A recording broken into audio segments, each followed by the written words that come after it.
Hi there, my name's Aaron Curry, and the most important thing that I've learned as a 20-year property veteran, buying over 200 properties for my own personal portfolio and buying over 1,000 properties for my clients and counting, is that area is more important than discount when building a highly profitable property portfolio. I'm not going to lie, that's something that I missed for my first 10 houses. And that's why my first 10 houses were a complete disaster. It wasn't until I learned from my mistakes and other more successful property investors that I discovered the truth that area is far more important than discount when building a highly profitable property portfolio. This rule is true, by the way, for every property investment strategy. It's true for buy-to-let, it's true for HMOs, it's true for holiday let, it's true for serviced accommodation.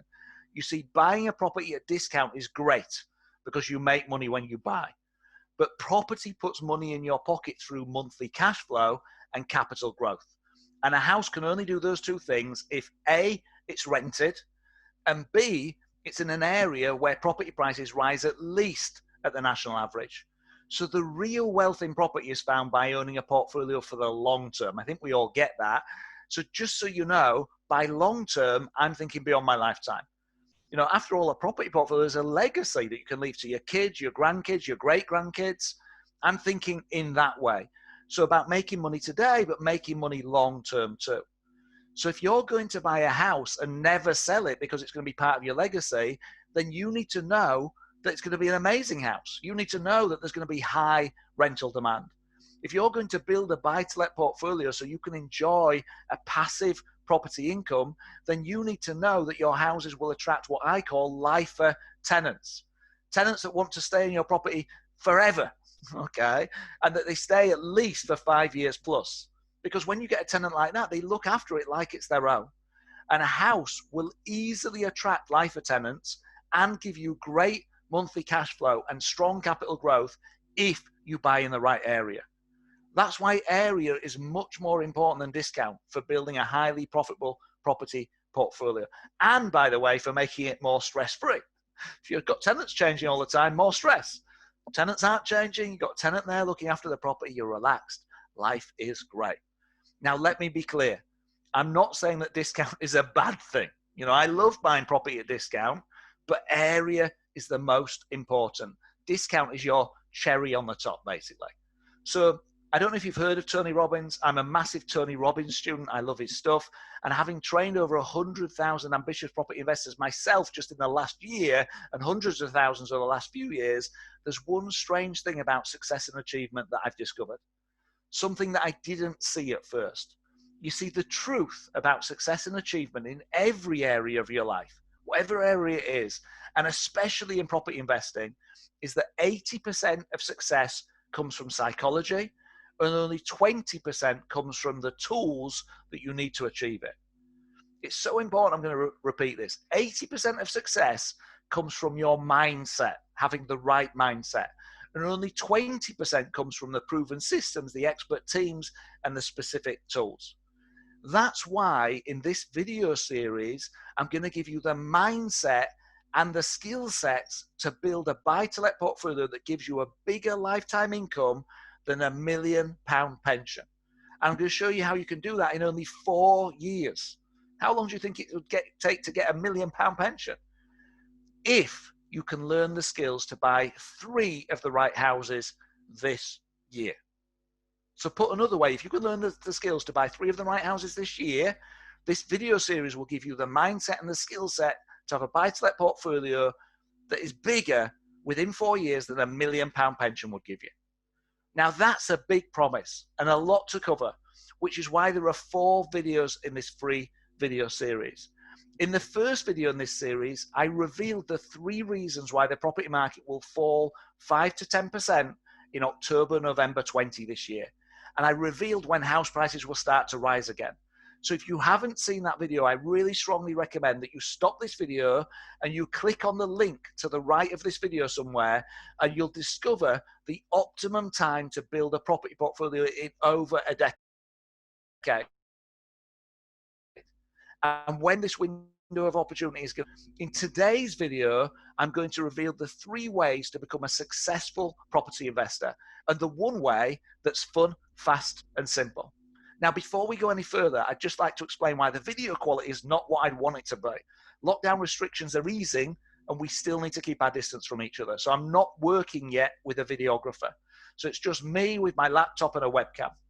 So if you want the mindset and you want the skill set to be able to build a buy-to-let portfolio that gives you a bigger lifetime income than £1 million pension in only 4 years, and if you can buy 3 of the right houses this year, and if the information is more important to you than the video quality, then you'll love this 4-part video series. Okay, so before we dive into the 3 different ways to learn a new skill, I need to tell you a funny story to illustrate one of the ways. You see, my property journey started with great excitement 20 years ago after reading a book, just literally one book. The book was Rich Dad, Poor Dad by Robert Kiyosaki. If you've read it, then you'll know that this is not a how-to book. It's a high-level concept book about building wealth.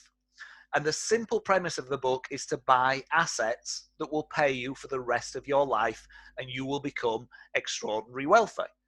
And I loved that simple concept, and I wanted to jump on it immediately. By the way, if you've not read the book, it's a must-read book. There was just one problem for me. The only thing that I had to my name was literally an empty bank account. So you see, at the time, I was working as a self-employed mortgage broker. I'd quit my job, gone self-employed as a mortgage broker, and in the last 6 months, I'd made just £2,000.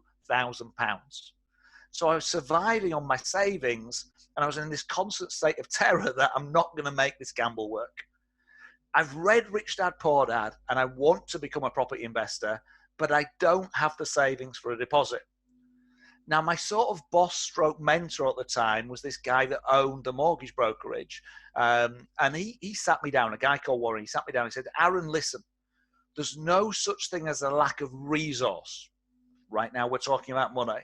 There's only a lack of resourcefulness. And it took me a while to kind of get that into my head, a couple of weeks before I could see how to take that strange statement and to put it into the real world. And once I fully understood the power of that success principle, my life changed forever. So if you will, after speaking to my mentor, I've got 2 guiding principles for success. Number 1, buy assets that pay you for the rest of your life. Number 2, there's no such thing as a lack of resource. There's only a lack of resourcefulness. And those 2 success principles were not getting me any closer to my goal until one rainy night in November, 20 years ago. If you imagine, it's November, it's dark outside, 8 p.m. at night, it's raining, and I'm sat kind of thinking about this again, where can I get some money from? How can I do this? How can I be more resourceful? And suddenly, I remember my next door neighbor, Mark.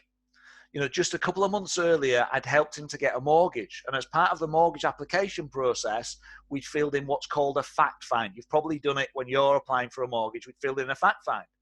And as part of filling in the fact find, I'd had to ask Mark, do you have any savings?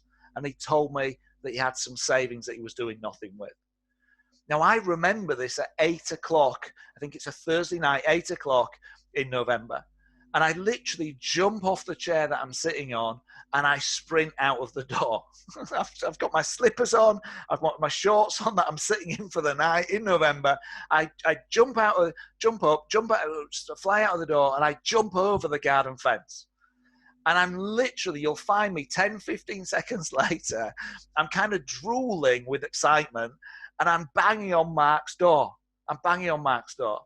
So Mark comes to the door, and who is standing at his door on this cold, dark, raining November night? His next door neighbor that he doesn't even really know, who is drooling like a madman. You see, Mark and I knew each other over the fence. We were kind of friendly to each other. We'd say hi over the fence, and I'd helped him with his mortgage, but beyond that, we're not friends at this point.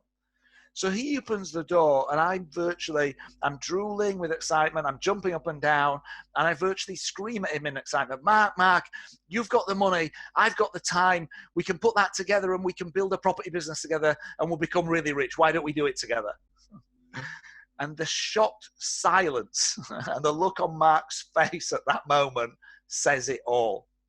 Unsurprisingly, Mark did not say yes to my idea immediately.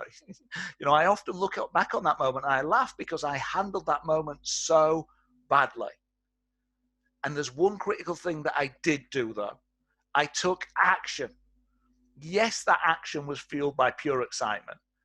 That's a good thing, because if I'd stopped to think about what I was going to say and about how I was going to say it, then I might have said nothing. I've got a saying, get in your head, you're dead. If I'd stopped to think in that way, I'd have been dead. I might have taught myself out of even speaking to Mark. You might do this with people in your life right now.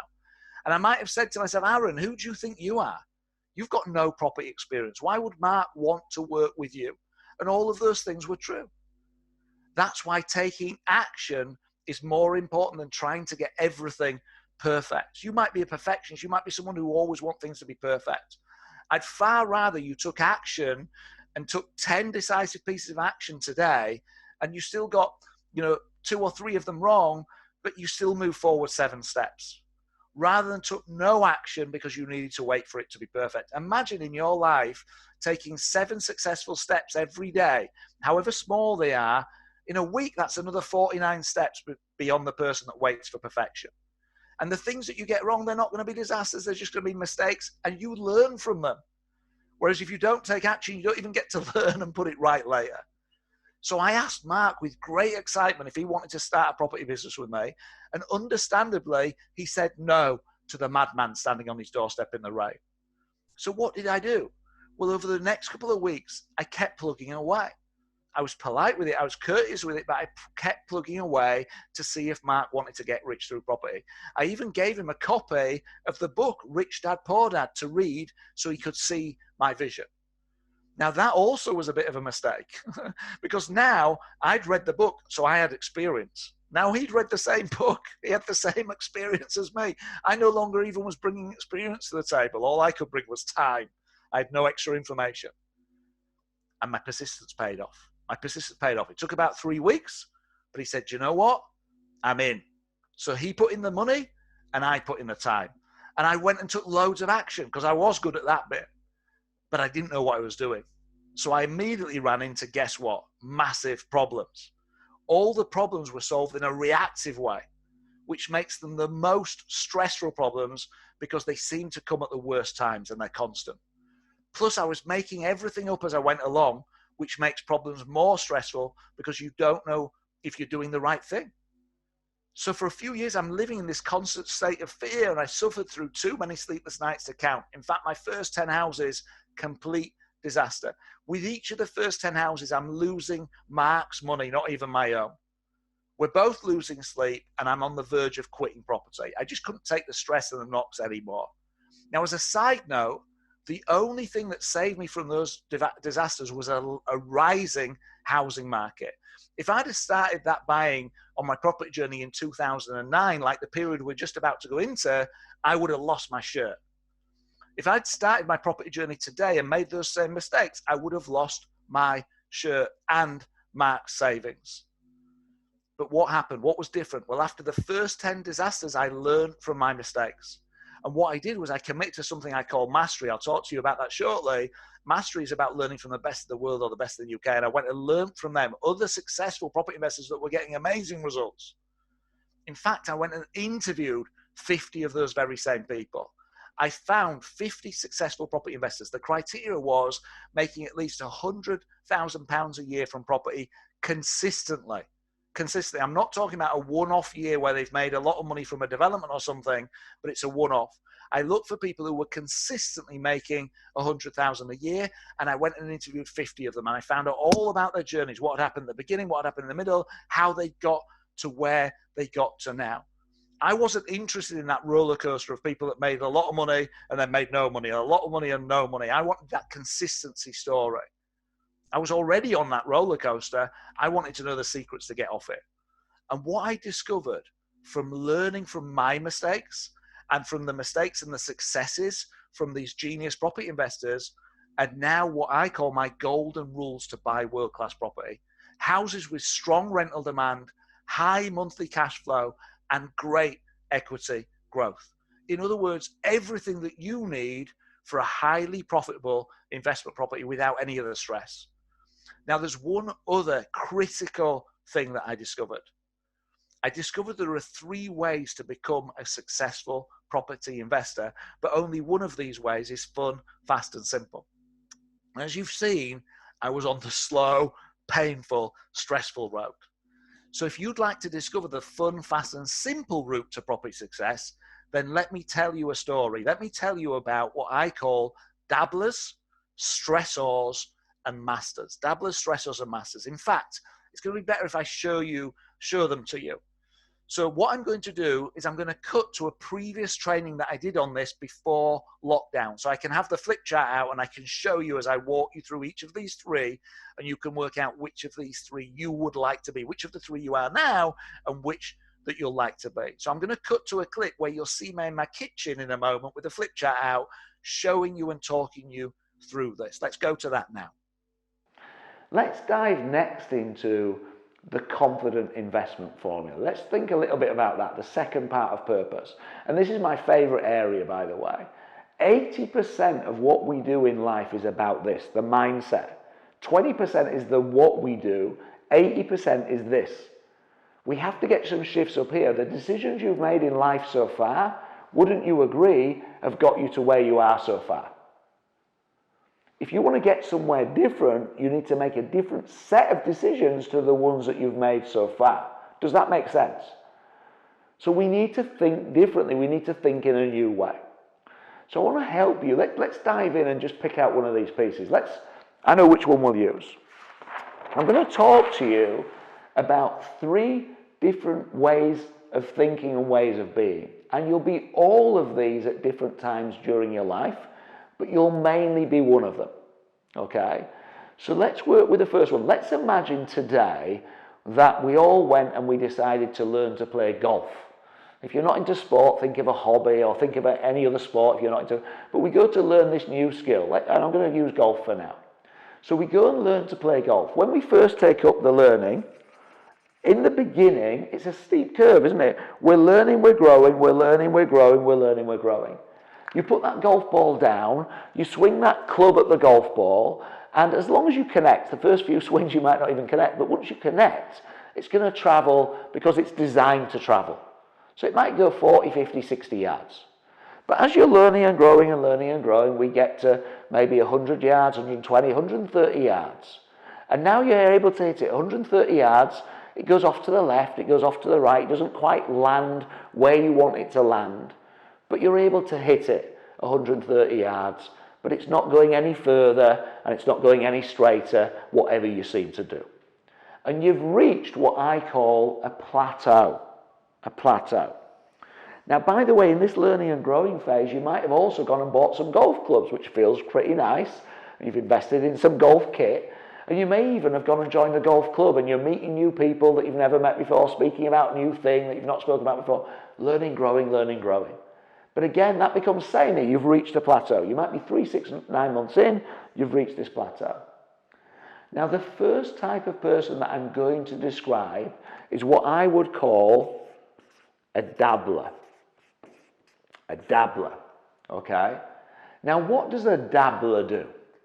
A dabbler reaches this plateau and goes, oh, golf, that's a stupid game. I don't have 5 hours every Saturday and 5 hours every Sunday to play it.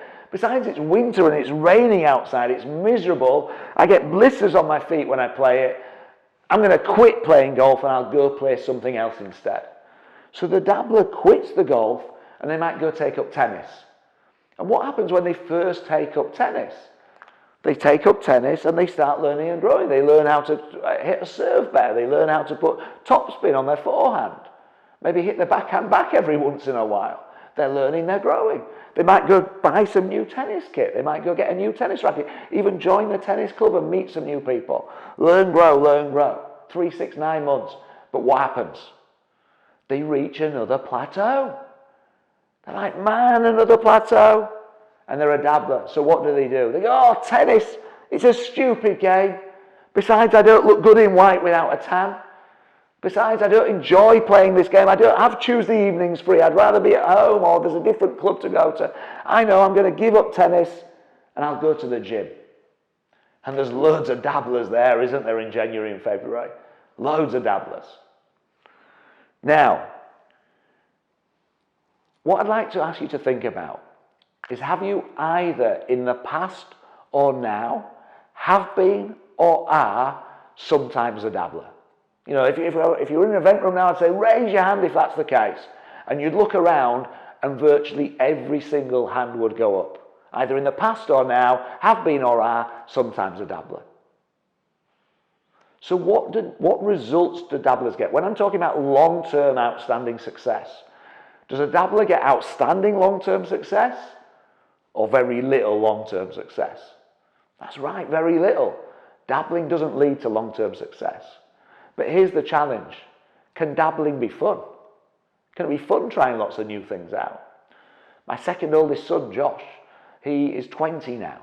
But when he was about 17 years old, 16, he was a dabbler in love. He'd ring me up, he'd say, Dad, we're going out for dinner this weekend as a family. Can I bring my new girlfriend? We say, great, yeah, bring her along. And we'd get to meet her, and it was lovely to meet her. 4 or 5 weeks later, we'd be going ice skating as a family. Dad, can I bring my new girlfriend along? Can I bring her along? We'd say, yeah, we'd love to meet her again. And we'd turn up to ice skating, new girlfriend.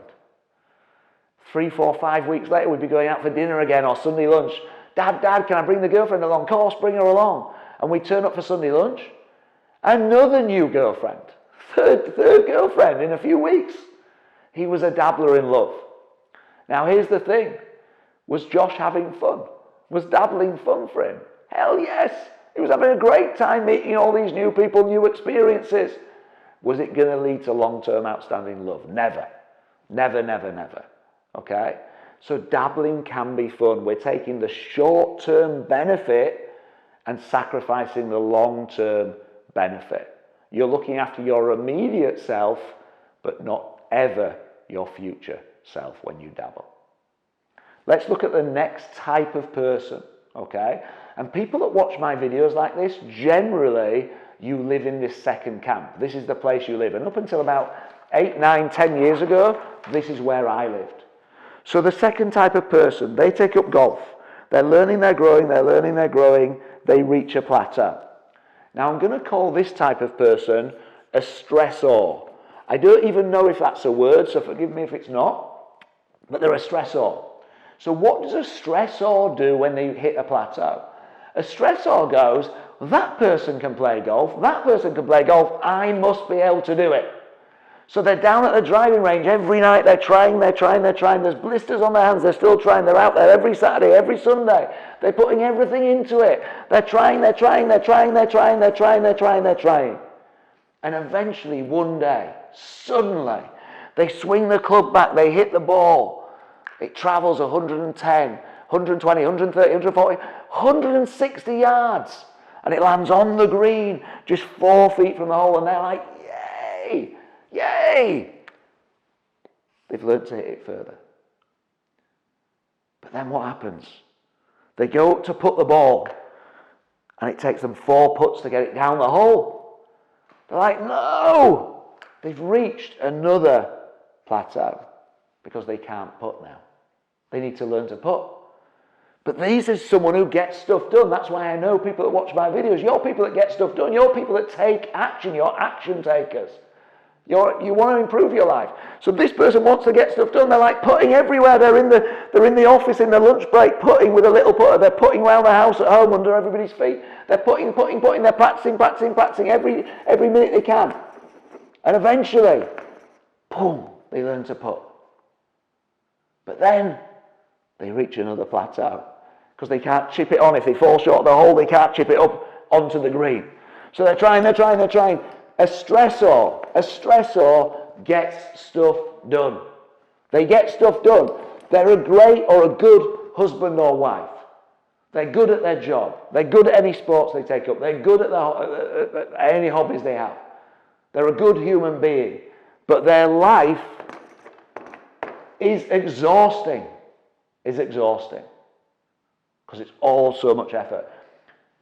Are you willing to admit that either in the past or now, you have been or are sometimes a stressor?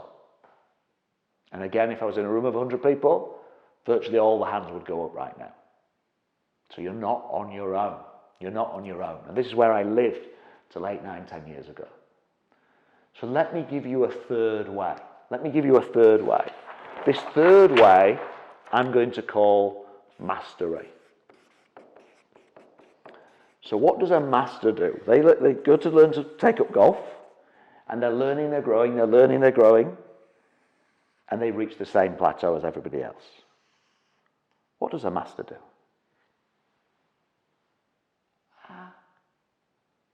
A plateau. I knew I'd reach a plateau. John, you know how to play golf. If I pay, can we go out and have a round of golf together and you can show me how to get great like you? John says, of course I'll take you out. If you're paying, that's great, let's go.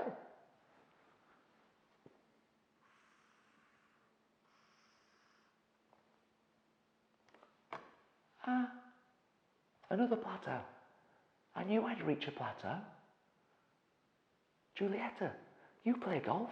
You're better than me and John. If we pay, would you mind if we go out for a round of golf and you can show us how to be as good as you are? Would that be okay? She says, great, yeah, let's go.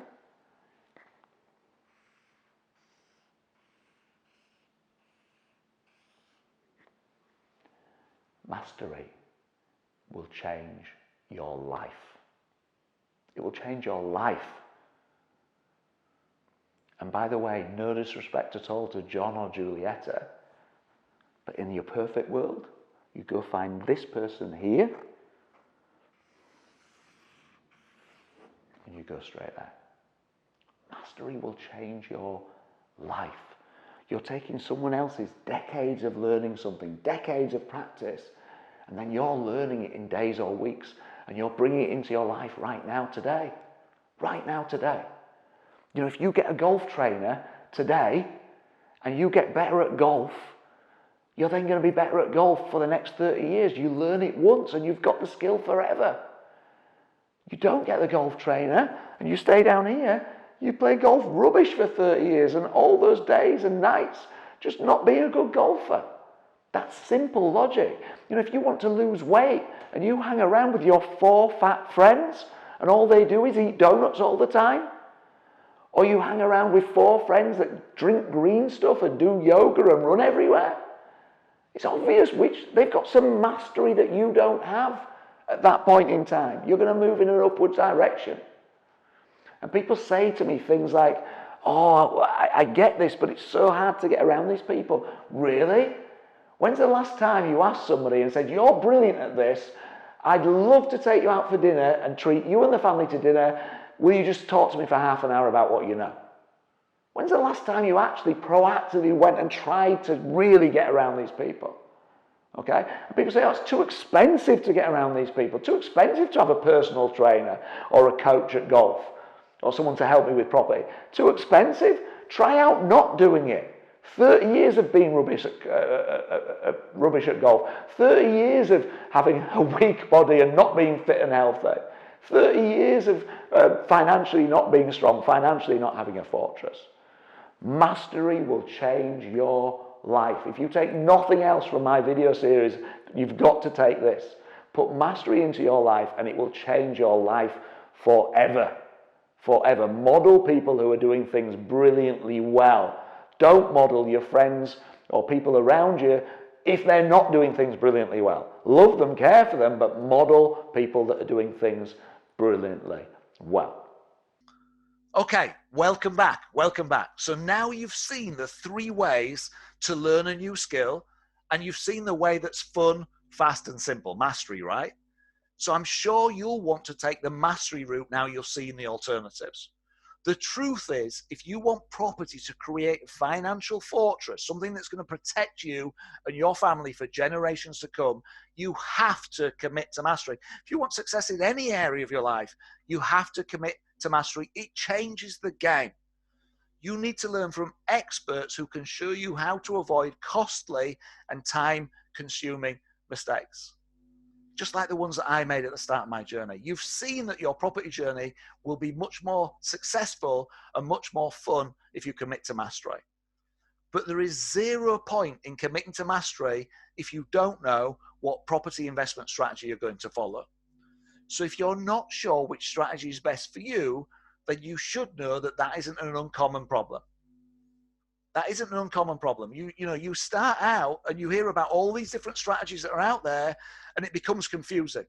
And you become a jack of all trades and a master of none. Unfortunately, this lack of focus on one property strategy often leads to people chasing every shiny object they see. At the start, I did some family lets. I did some I was chasing every single shiny penny and doing all of them really badly. You may be doing the same yourself or tempted to do the same yourself. And when that happens, you become a dabbler, or even worse, you do a lot of everything and you get stresses, you get tired, you get overwhelmed. And you don't take enough action with any one specific strategy to get meaningful results, so you quit. And that's the worst place to be. If you quit on your property dreams, you quit on your financial freedom dreams, when actually you were so close that you just needed to focus and drive in on one strategy and then get mastery in that area. So to help you avoid this common property pitfall, I'm going to ask you a really simple question. What do you want your property portfolio to give you?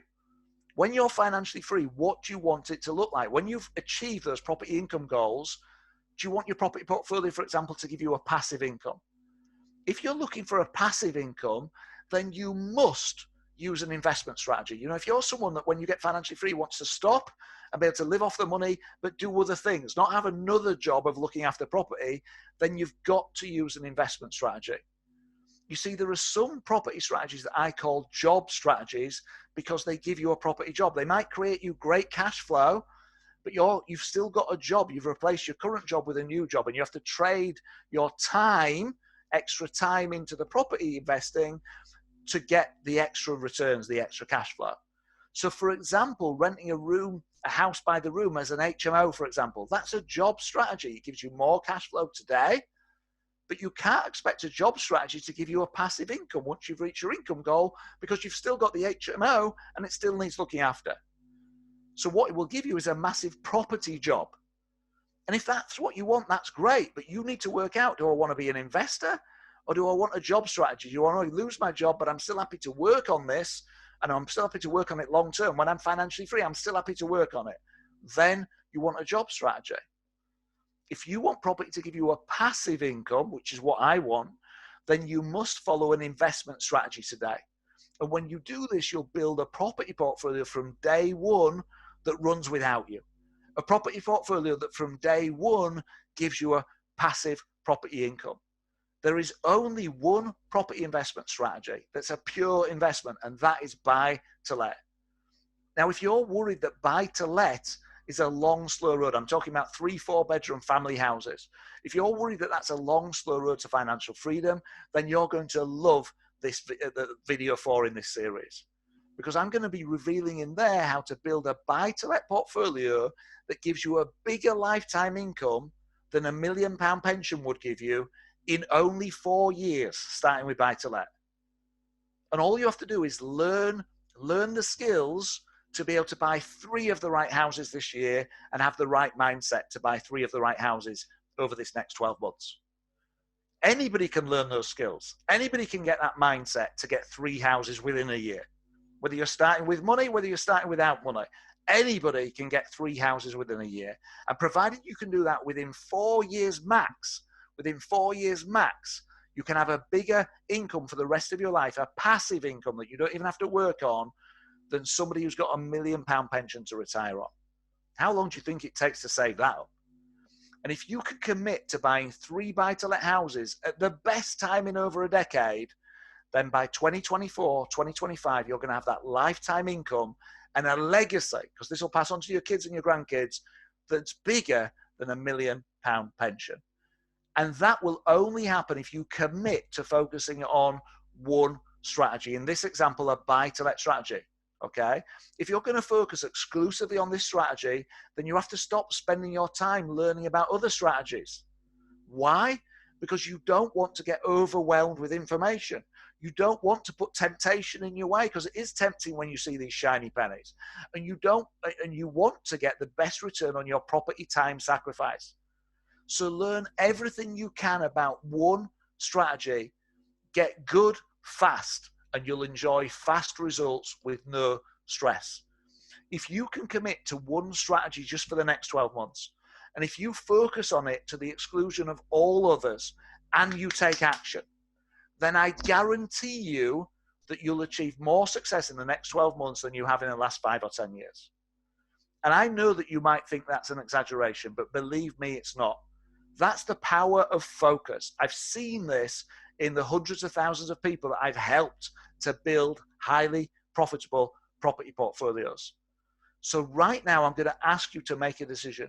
You need to decide if you want a property job long-term or if you want an investment strategy. So when you retire, when you can live off your property, do you want a property job? Do you want to be looking after HMOs or another strategy that's a property job? Or do you want it to be a passive income that comes in regardless? And then once you've made that decision, write that decision down, then commit to working with a master. We've learned about mastery of that specific property investment strategy so you can reach your property goals without stress, without setbacks, and without sleepless nights. Okay. Finally, write down the property investment strategy that you're going to focus on to the exclusion of all others, and write down that you're going to commit to mastery. Remember at the end of video 1, I reminded you, people that write down their goals, even if you never read them again, are 60% more likely to achieve them. People who write down their goals and then put them somewhere so they see them every day, 80% more likely to achieve them, nearly double. So why wouldn't you write it down? Why wouldn't you do that? So make a decision today. This is the property strategy that I'm going to go for, an investment strategy or a job strategy. And I'll cover a lot more on this in the later videos, but this is the property strategy that I'm going to go for. And I'm going to commit to mastery in this, and write that down, and then act on your decision by focusing on one strategy to the exclusion of everything else. In the next video in this series, I'm going to show you the most powerful property success tool. This tool is more powerful than education, money, and time combined. What is that tool? That's exactly what you'll discover in the next video in this series, which you'll have in the next couple of days. So until then, thank you so much for watching this video today. Look after yourself and the people you love. Invest with knowledge, invest with confidence, create financial freedom. I'll see you really soon. Thank you.